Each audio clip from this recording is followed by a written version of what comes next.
Bonjour, bonsoir la famille, tout dépend de l'heure à laquelle vous me suivez. On est dans des talks, comme l'avais-je dit l'autre fois, que dans des talks, nous aurons à parler de plein de sujets, notamment le social, l'environnement, nous aurons à parler de la parole. Oui, oui, oui, en tant que chrétienne, nous aurons à parler de la parole de notre Seigneur. Et aujourd'hui, j'aimerais parler de l'éducation de nos enfants face à la société. Alors, moi d'abord, je m'adresserai aux parents. Parce que c'est nous, parents, qui sommes responsables de l'éducation de nos enfants.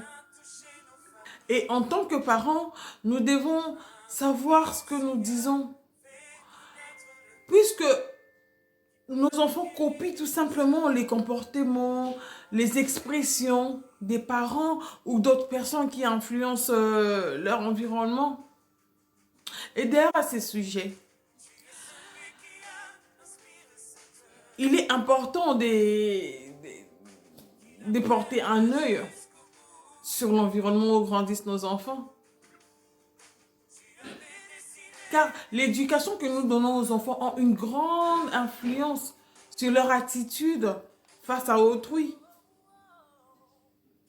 N'oublions pas que dans Proverbe, bien sûr que dans la Bible, dans Proverbe 22:6, la Bible nous dit que parents instruit ton enfant dans les chemins qu'il doit suivre et demain quand il sera vu, il ne s'en détournera pas. Que dites-vous de cela?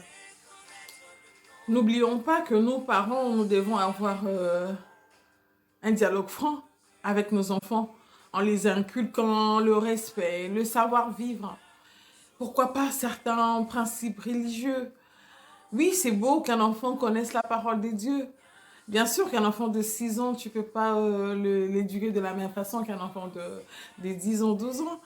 Alors, petit à petit, ça pourrait aller.